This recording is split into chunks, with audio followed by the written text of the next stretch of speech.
Alors, comment créer un réseau de partenaires magnifiquement puissant et où trouver vos futurs partenaires qui vous ressemblent et surtout les ressources utiles. C'est pour ça que j'ai tenu à faire cet exercice de page à propos entre nous à l'atelier. Je trouvais très intéressant que chacun d'entre vous apporte sa propre expérience. Et on a fait le tour, on a pu apporter des améliorations, j'ai eu la plupart de vos pages à propos. Et ce qui est, comme le signalait Daniela, c'est une page à propos par thématique de produit. Comme Adriana qui va prendre son nouveau site, elle va faire une page à propos pour son site anglais en 3 jours. T'as intérêt à le prendre parce que sinon quelqu'un d'autre va le prendre avec parce qu'il va l'entendre, hein, si j'entends. Mes copains vont aller l'acheter avant moi. Je fais exprès.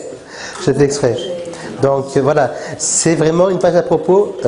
En reprenant l'exemple d'Adriana, elle va faire un site en anglais et anglais en 3 jours, qui va permettre aux personnes d'apprendre l'anglais en 3 jours à partir d'Internet. Donc ça c'est vraiment très important. Et donc sa page à propos mettra en contact, en relation, les partenariats et les clients même intéressés par apprendre l'anglais en 3 jours. T'as intérêt à le prendre maintenant, t'as plus le choix. Si c'est pris d'ici demain, je sais qui. Alors, les techniques simples mais efficaces pour entrer en contact, il n'y en a pas 50 millions. Mais il y a quelques ressources à utiliser, des fois simples, mais la plupart du temps très simples. Mais on me dit, mais attends, mais ce que tu m'apprends, j'aurais pu le faire tout seul. Oui, peut-être, mais est-ce que vous l'avez fait? Voilà. Parce que c'est pas à cause que c'est simple que c'est idiot. D'ailleurs, souvent, c'est là où je me dis, peut-être que n'ayant pas fait d'études, je ne me prends pas la tête, et je ne cherche pas midi 14h.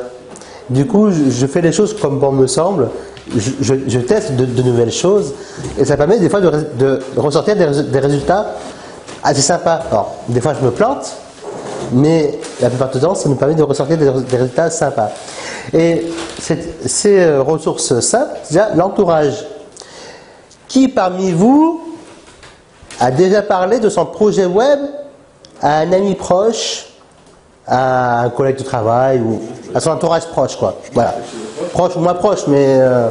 Moi, j'ai parlé. Enfin, c'est intéressant d'échanger autour de ça, mais moi j'en ai parlé à un ami et qui m'a dit c'est quoi ton truc là? Tu deviens un gourou dans le spirituel, parce que c'est un ingénieur. Alors. Et voilà. Et tu sais pourquoi? Et tu sais pourquoi?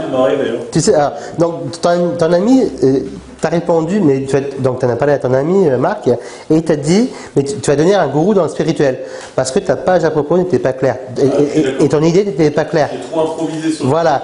Maintenant, tu reprends ta page à propos, tu la fais correctement, et tu racontes ton histoire. Ici, il se foutra moins de ta gueule. Je suis d'accord. Bah. Non, mais on se taquine régulièrement. Ouais, non, mais tu vois ce que je veux dire, c'est parce que moi le premier, hein, je veux dire, je fais une faute par phrase, pourtant j'écris 2 bouquins. Bon, on en a écrit une vingtaine, mais il y en a 2. Ah ouais, t'es auteur? Bah ouais, pourtant j'ai arrêté l'école à 14 ans. Ah bon, toi tout de suite. Ah. Et effectivement, alors qui d'autre a déjà parlé autour de soi de son projet web et qui a même vendu des bouquins ou sa formation autour de soi? Parce que moi, en fait, plus on parle de ses projets autour de soi et plus on vend potentiellement des clients autour de soi en fait. Ouais, moi j'en ai parlé, en fait ça intéresse beaucoup de gens ouais. Qui sont dans l'attente de s'inscrire au programme. Voilà, c'est ça. Même à la Cité du Cinéma en fait. Ouais, génial. Effectivement, Yolande, tu as eu entièrement raison, parce que plus, si on garde son projet pour soi, ça va rien, on va être les seuls à être au courant. Et c'est vrai qu'effectivement, il faut être prêt. Et c'est ça où toi, tu as été prête pour en parler. Parce que ton histoire a été construite, voilà, selon toi, etc. Bon retour aussi. Ouais, mais c'est pour ça qu'il faut vraiment. Et... surpris d'ailleurs, je pensais pas que ça serait. Ouais. Je pensais qu'on allait me dire ce que c'est que cette nouvelle lubie, de quoi tu t'engages, au contraire, mais mais c'est bien. Même au boulot. On ne dit pas tu peux dire qu'on te fasse de la pub. Non. Mais c'est pour ça, en fait, et donc les partenaires, c'est pareil. Dans n'importe quel événement vous allez, une fois que votre page est construite, une fois que votre idée est claire et concise et précise, ben, vous pourrez en parler en fait, naturellement. Le week-end dernier, chez un événement sur l'immobilier, j'ai pas parlé comment j'ai écrit des livres. Par contre, j'ai parlé comment je rentabilisais et j'obtenais du récurrent. Parce que c'est un événement sur l'immobilier. Et ce qui importe aux gens qui vont dans ces événements-là, c'est comment avoir du récurrent, comment rentabiliser. Du coup, je parle le même langage qu'eux. Mais avec ton outil. Comment? Avec ton outil. Avec mon outil, avec l'écriture. Mais je parle le même langage qu'eux. Je rentabilise, je fais du récurrent. Ça équivaut à un appartement à 200 000 euros, parce que je change de location tous les mois. Du coup, les gens, tout de suite, ça les interpelle. Ah oui, bah bon, tu fais quoi? Hein? Et c'est des fois ce petit truc-là qui va déclencher quelqu'un ou quelque chose qui peut... Voilà, un partenaire. Ou si c'est pas lui en personne, ça peut être un ami à lui, ça peut être un collègue blogueur, ça peut être un collègue entrepreneur, ça peut être... On sait jamais, on ne sait pas à qui on a affaire. Et ça, c'est vraiment un truc que j'ai appris, parce que des fois, je me dis, ah tiens, l'autre jour, j'ai rencontré un tel, il m'a parlé de toi, je viens de la part d'un tel. Voilà, je veux dire, ça a été... souvent, en fait, et plus vous allez parler de votre produit, de votre projet, pourtant, il ne faut pas avoir peur qu'on vole notre idée, en fait. Ça, c'est là... non, on en parle librement. Et plus on en parle, plus ça va revenir. Le blogging... Ben, les blogs, comme on a fait tout à l'heure dans une vidéo précédente, pourquoi on a fait l'étude de marché? C'est intéressant. Ça vous a permis de repérer les blogs qui étaient dans votre niche de marché. Tout à l'heure, je vous ai fait noter les différents sites internet, les différents blogs, les différents forums qui étaient sur votre niche de marché, avec, si possible, un maximum d'indices. Comme ça, le jour où vous allez faire votre marché, entre guillemets, aux partenaires, eh ben, vous aurez déjà un maximum d'indices qui vont vous permettre d'avancer sur votre projet. En plus, ça vient même beaucoup plus loin que ça, parce que une fois que vous avez choisi les blogs et les web entrepreneurs avec qui vous voulez bosser, avec qui vous voulez collaborer, et que vous les ressentez bien, ces personnes-là, ça va vous permettre en fait de rentrer en relation avec eux, de leur dire déjà ce que vous trouvez de bien à leur blog et ce que vous aimeriez leur apporter comme valeur. Je mise beaucoup sur l'aspect valeur parce que ce que je trouve intéressant, c'est que vous pouvez apporter aussi bien de la valeur avec des articles invités sur leur blog. Vous pouvez apporter de la valeur en interviewant, tu vois, les personnes, comme on disait tout à l'heure, Abdel. Tu vois, je te disais, ben, tu peux proposer des interviews pour entrer en contact avec les entrepreneurs, avec les blogueurs, je dis blogueurs, mais avec les entrepreneurs internet. Parce qu'une interview, tout de suite, la personne, il faut le faire sérieusement, et puis, j'allais dire, il faut être sur la même longueur d'onde, il faut que le courant passe bien, parce que ça sera beaucoup plus facile. Et c'est vrai que, excuse-moi, juste pour rebondir, je connais un petit peu, parce qu'on en a parlé, mais c'est vrai que moi, si je regardais ça, si je voyais son offre, que je trouve intéressante, ça amènerait en plus. Par exemple, j'imagine une interview avec quelqu'un qui fait un peu d'investissement dans l'immobilier, mais qui n'a pas pensé à ça. Ouais. Et ce serait presque un peu un échange entre deux experts. Et dire, effectivement, donc, parce que moi, quand je vois son offre, ne connaissant pas le reste, je me dis, j'hésite un peu, quoi. Je me dis, est-ce que c'est vraiment le truc, est-ce que c'est vraiment original?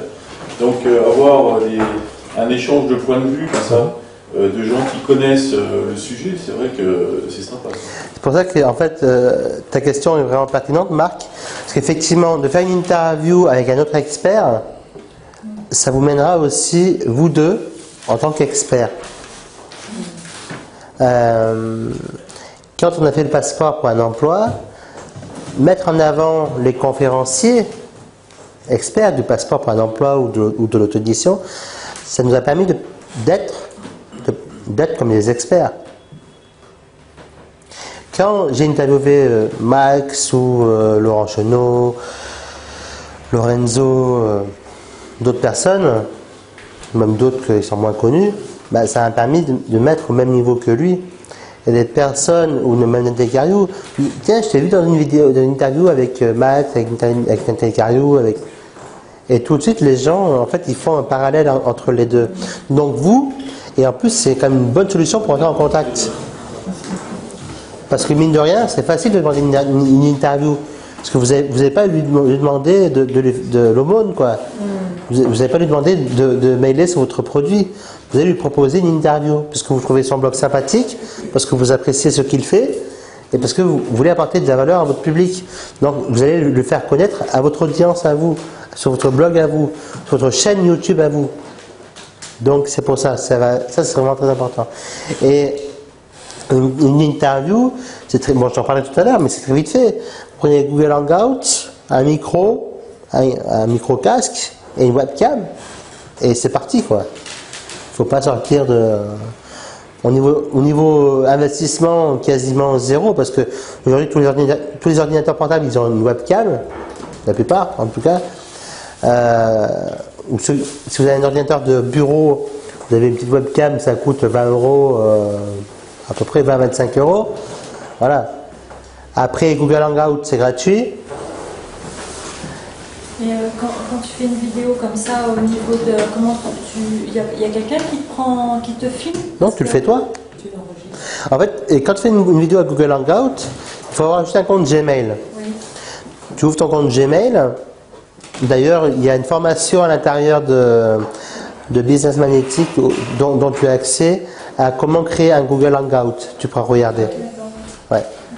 Il y a une formation, bah, une vidéo, quoi, du moins.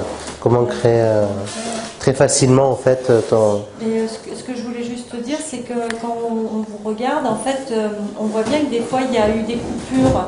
Donc, c'est toi qui reprends après la vidéo ou... Quand tu vois des coupures, oui, effectivement. Généralement, moi, je ne fais pas de coupures. Parce que ça me saoule. Oui, oui. Mais effectivement, quand tu remarques des coupures, c'est-à-dire que les entrepreneurs, ils ont travaillé dessus. Mais tu n'es pas obligé. T'es pas obligé, d'accord. Non. Bah, à moins qu'il faut que tu coupes des choses. Oui, Mais des fois, ça m'arrive de couper des choses parce que on reprend, on s'est planté, on a bégayé, ou tu vois. Ouais. Mais effectivement, c'est pas le. Voilà. Un gars, tu peux avoir jusqu'à combien de personnes ici? Enfin, je sais pas. Bah, quand tu fais une interview, de toute façon, c'est un one-to-one. C'est 100 personnes. Non, Hangout, c'est illimité. C'est limité. Là, on parle en webinaire. D'ailleurs, on parlera tout à l'heure des partenariats en webinaire. Et effectivement, Google Hangout, je crois que le plus que ça a été, c'était Laurent avec 2000 personnes, je crois. Un truc comme ça. Donc il y a la marge, vraiment d'avoir 2000 personnes, il faut y aller quand même, je veux dire, simultanément en plus, hein, c'est pas 2000. Donc il faut y aller, on a quand même de la marge.